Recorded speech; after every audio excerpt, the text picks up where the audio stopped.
అలాగే స్నాపర్ ఒకటి my channel కారణం మన ఛానల్ సబ్స్క్రైబ్ చేసుకోకపోతే ఇప్పుడే సబ్స్క్రైబ్ చేసుకోండి. పక్కన ఉన్న బెల్ ఐకాన్ క్లిక్ ఆల్లో పెట్టుకోండి. నా ఫర్దర్స్ మిస్ అవ్వకుండా చూడొచ్చు. చాలా మంది చూస్తున్నారు కానీ సబ్స్క్రైబ్ చేసుకోవట్లేదు. So please try to subscribe and click the bell icon also. So బేసిక్గా ఫౌజీ పోస్టర్ వచ్చింది కదా, రిలీజ్ డేటు మొత్తం అంతా కూడా కన్ఫర్మ్ చేస్తూ. సో బేసిక్గా తుంబాడు 2 నేను బేసిక్గా ఈ ఇయర్ December 3 అనుకున్నాను. నేను నెక్స్ట్ ఇయర్ December 3 అంట. క్లారిటీ వచ్చింది నాకు. ఓకే, నేను బేసిక్ అంటే ఎప్పటి నుంచో చెప్తున్నారు కదా తుంబాటు అని చెప్పి. సరే మేబీ ఈ ఇయర్ అని ఏమో అనుకున్నా, తీరా చూస్తే అది ఇంకా టైం పట్టింది. సో నెక్స్ట్ ఇయర్ Decemberకి వస్తుంది అది. ఓకే, అది బాగా లేట్గానే వస్తుంది. సో మనకు అది ప్రాబ్లం కాదు.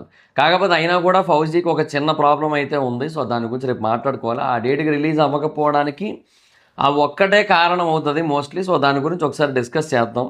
సో రేపు మాట్లాడుకుందాం దాని గురించి. బట్ ఈ వీడియోలో ఏంటంటే మనం ఫౌజీ సినిమా పోస్టర్ ఏదైతే రిలీజ్ అయిందో, సో దాంట్లో చాలా అంటే చాలా హిడెన్ డీటెయిల్స్ అయితే ఉన్నాయి. సో వాటి గురించి మాట్లాడుకోవాల్సిన అవసరం ఎంతైనా ఉందనిపించింది నాకైతే మాత్రం. మొత్తం ఆ డీటెయిల్స్ అన్నీ కూడా చూస్తూ ఉంటే నిజంగా చెప్తున్నా, నెక్స్ట్ అంటే నెక్స్ట్ లెవెల్లో ఉంది, మామూలుగా లేదు. పోస్టర్ అయితే మటుకు దాంట్లో డీటెయిల్స్ కూడా నెక్స్ట్ లెవెల్లోనే ఉన్నాయి. ఫస్ట్ థింగ్ ఏంటంటే ప్రభాస్ గారు బేసిక్గా ఒక పండిట్ అని చెప్పి చాలా క్లియర్గా మనకి ఎస్టాబ్లిష్ చేసే ప్రయత్నం అనమాట అది. సో ఇక్కడ ఒక క్వశ్చన్ ఏంటంటే, అంటే ఒక సైనికుడు పండితుడిలాగా ఎవరికి కనిపించకుండా అంటే హైడౌట్లో ఉండడం, అలా ఏమన్నా ఉంటారా? లేదంటే ఒక స్పై లాగా, అంటే ఒక స్పైగా ఉంటారు బేసిక్గా. ఒక థియరీ ఉంది యాక్చువల్గా, ఎప్పటి నుంచో నడుస్తుంది. అది ఏంటంటే ఫౌజీలో ప్రభాస్ గారు బేసిక్గా ఇండియన్ ఆర్మీకి చెందిన స్పై అండ్ ఆయన బేసిక్గా పండితుడిలాగా ఉంటారు అని చెప్పి. సో ఇక్కడ బేసిక్గా ధోతి ఏదైతే ఉందో అది చూస్తూ ఉంటే అవుట్ రైట్ అండ్ జంధ్యం కూడా ఉంది మెడలో. సో చాలా స్పష్టంగా పండితుడి పాత్ర అయితే చేస్తున్నారు ప్రభాస్ గారు. సో అది క్లియర్గా అర్థమైపోతుంది. సో అది బేసిక్గా క్వశ్చన్ ఏంటంటే ఇక్కడ పండితుడు మేబీ స్పై అయ్యాడా, లేదంటే సైనికుడు అయ్యాడా, లేదంటే సైనికుడే బేసిక్గా స్పై అయ్యాక పండితుడిలాగా ఉన్నాడా? ఇది ఒక క్వశ్చన్ ఉందన్నమాట. ఇది మనకి తెలియాల్సి ఉంది. మనకైతే ఇంకా క్లారిటీ అయితే లేదు. తర్వాత ఇంకొకటి మోస్ట్ వాంటెడ్ సిన్స్ 1932 అంట. 1932 నుంచి కూడా మోస్ట్ వాంటెడ్ ఎవరికి? పైన బేసిక్గా ఆజాత్ పర్వ్ అని ఉంది. సో ఆజాత పర్వం అంటే ఏంటి అంటే అంటే ఆజాతవాసి అని చెప్తుంటారు. సో జనరల్గా ఏంటంటే ఎవరికి తెలియకుండా ఎవరికి కనబడకుండా ఉండే ఒక కైండ్ ఆఫ్ పర్సన్. సో అంటే సిమిలర్గా అంటే హైడౌట్లో ఉన్నట్టుగా అనమాట. సో 1932 నుంచి కూడా వెతుకుతూ ఉన్నారు. సో 1945లో ఈ రెండో ప్రపంచ యుద్ధం ఏదైతే మనకి కంప్లీట్గా ముగిసిందో, సో ఆ టైం గురించి కూడా మొత్తం నాకు తెలిసి ఉంటుంది యుద్ధంలో.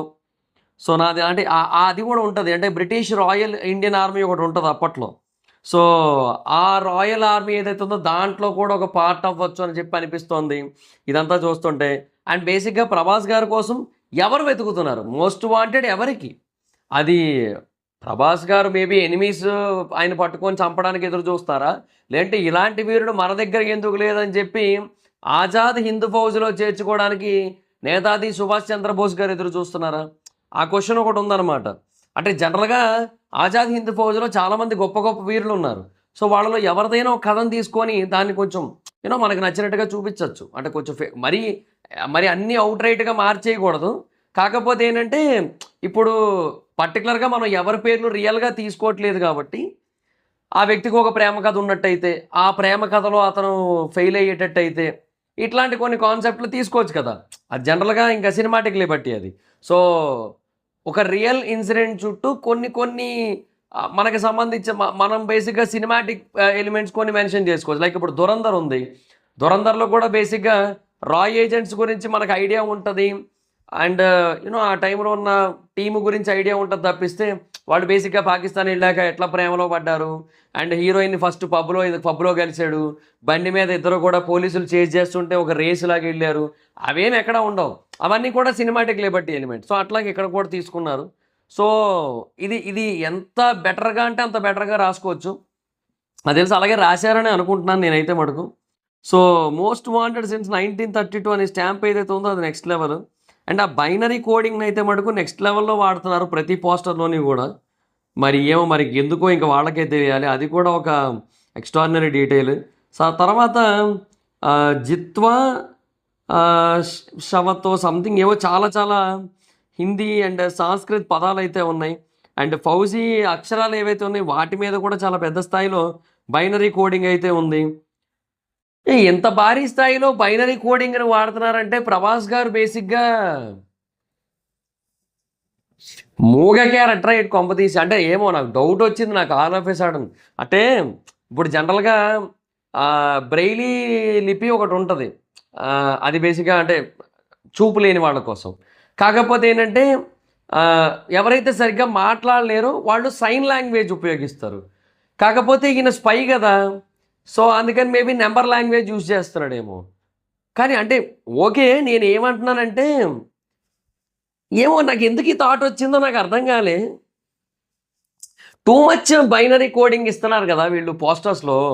సో అతను కేవలం నెంబర్స్తో మాత్రమే కమ్యూనికేట్ చేయగలడు, మాటల ద్వారా అసలు communicate చేయలేడేమో.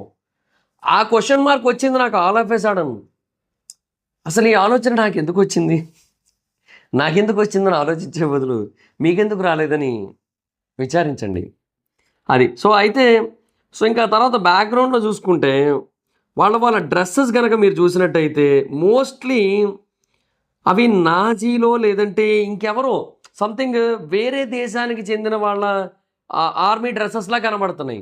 So especially Nazis, Germans, ఈ హిట్లర్ ఇదేదైతే ఉందో దాని చుట్టూ కూడా చాలా స్టోరీ ఉంది అని అనిపిస్తుంది నాకు. ఎందుకో అక్కడ చనిపోయిన సైనికులను చూస్తూ ఉంటే, అంటే ఆ సైనికుల యొక్క డ్రెస్సింగ్ చూస్తూ ఉంటే వాళ్ళు నాజీలేమో అన్న ఒక ఫీలింగ్ కలుగుతోంది నాకు.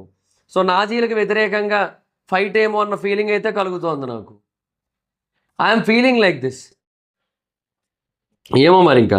సో అక్కడ ఉన్న ఆ రక్తపాతం, ఆ వర్షపాతం రెండు కలిసిపోయి బేసిక్గా వరక్తపాతం అయిపోయినాయి కదా. సో వాటిల్లో వాళ్ళ డ్రెస్సులు కొంచెం క్లియర్గానే కనబడుతున్నాయి. సో ఎందుకో వాళ్ళందరూ కూడా నాజీలేమో అన్న ఒక ఫీల్ అయితే కలుగుతోంది. అండ్ అప్పటి కాలం నాటి గన్ను అండ్ ఆ రక్తము అండ్ ఆ హెయిర్ స్టైల్ మొత్తం అంతా కూడా అసలు పీక్స్ అని చెప్తాను నేనైతే మటుకు. సో మామూలుగా లేదు. సో చూడాలి మరి ఇంకా. అంటే నాకు బేసిక్గా ఇప్పుడు జనరల్గా ఎప్పటి నుంచో ఒక థియరీ కూడా ఉంది, అంటే ఈ నాజీలకు సంబంధించిన స్టోరీ కూడా ఉంటుంది, హిట్లర్కి సంబంధించిన స్టోరీ కూడా ఉంటుంది అన్న పాయింట్ అయితే ఉంది. సో రెండవ ప్రపంచ యుద్ధం, British royal Indian army, Azad Hind Fauj, Subhash Chandra Bose, spy, పండితుడు, ప్రేమ, Hiroshima and Nagasaki incident, independence, ఇవన్నీ ఉంటాయి. అండ్ వీటితో పాటుగా హిట్లర్ అండ్ నాజీల యొక్క సీన్స్, వాటి యొక్క రిఫరెన్సెస్, వాటి యొక్క యుద్ధాలకు సంబంధించిన సిచ్యువేషన్స్ కూడా ఉంటాయని అయితే అర్థమవుతుంది అనమాట. సో చాలా అంటే చాలా కాంప్లికేటెడ్ సినిమా అన్న ఒక ఫీల్ అయితే కలుగుతోంది. అంటే చాలా గట్టిగానే హ్యాండిల్ చేయాల్సి ఉంటుంది ఈ కథని, ఈ స్టోరీని, ఈ స్క్రీన్ ప్లేని. అదర్వైజ్ మామూలుగా ఉండదు పరిస్థితి. లెట్స్ సీ, మరి చూడాలి ఏంటి సిచ్యువేషన్ అనేది.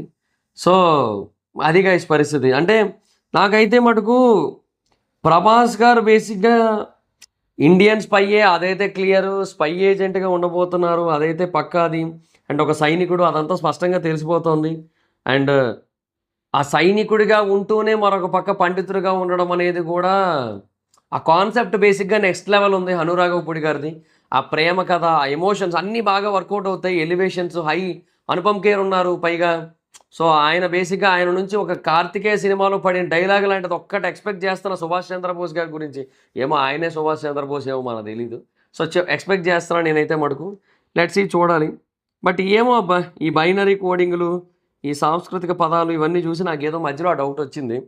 ఈ ఐఎమ్ రాంగ్ ఏమనుకోవద్దు. జనరల్గా నాకు అట్లా మధ్య మధ్యలో ఏవో ర్యాండమ్గా థాట్స్ వస్తూ ఉంటాయి. సో అది. సో ఇది కూడా 6 భాషల్లో రిలీజ్ అవుతోంది, ఈవెన్ బెంగాల్లో కూడా రిలీజ్ అవుతోంది. సో బట్ గట్టిగా ప్లానింగ్ అయితే చేస్తున్నారు. ఏదైనా హ్యాండ్ మటుకు మామూలుగా లేదయ్యా, అదైతే మటుకు ఇప్పటికీ కూడా హ్యాండ్ అసలు ఇట్లా సైడ్కి ఇట్లా బయటకు వచ్చింది అంతే మరి ఇంకా. సో మామూలుగా లేదు పోస్టర్ అయితే మటుకు. So a battalion who fights alone. So ఇది మనకి ముందు నుంచి చెప్తూ వస్తున్నారు. అండ్ ఈ పోస్టర్ దాన్ని బేసిక్గా చాలా క్లియర్గా కళ్ళకు కట్టినట్టు చూపించింది మనకైతే మటుకు. సో లెట్స్ సీ, మరి చూద్దాం. సో మీకేమనిపించింది, ఇంకేమైనా డీటెయిల్స్ కనిపించాయా మీకు పోస్టర్లో? సో నాకైతే బేసిక్గా ఇంకా కొన్ని హిందీ ఫ్రేస్ అయితే కనబడుతున్నాయి, కానీ అవి అర్థం కావట్లేదు అవి ఏంటనేది. సో అంటే మధ్య మధ్యలో నెంబర్స్, మధ్య మధ్యలో పోస్టర్లో ఉన్న పర్సన్స్ లుక్స్ ఇవన్నీ కూడా డిఫరెంట్ కలిసిపోతున్నాయి అక్షరాలు. సో దానివల్ల నేను ఎగ్జాక్ట్గా చూడలేకపోతున్నాను. కానీ ఇంకేమైనా డీటెయిల్స్ మిస్ అయితే కింద కామెంట్ సెక్షన్లో చెప్పండి. వీడియో మీకు నచ్చితే లైక్ చేసి వీడియోని షేర్ చేయనప్పుడు కన్నా మన ఛానల్ సబ్స్క్రైబ్ చేసుకోకపోతే ఇప్పుడే సబ్స్క్రైబ్ చేసుకోండి. పక్కనే ఉన్న బెల్ ఐకాన్ క్లిక్ ఆన్లో పెట్టుకోండి. నా ఫర్దర్స్ మిస్ అవ్వకుండా ఉండొచ్చు. చాలా మంది చూస్తున్నారు కానీ సబ్స్క్రైబ్ చేసుకోవట్లా. So please try to subscribe and click the bell icon also. నా ఇన్స్టాగ్రామ్ ఐడి అవసరం అయితే అక్కడ వచ్చి ఫాలో అవచ్చు. Thank you so much. Bye next video. By.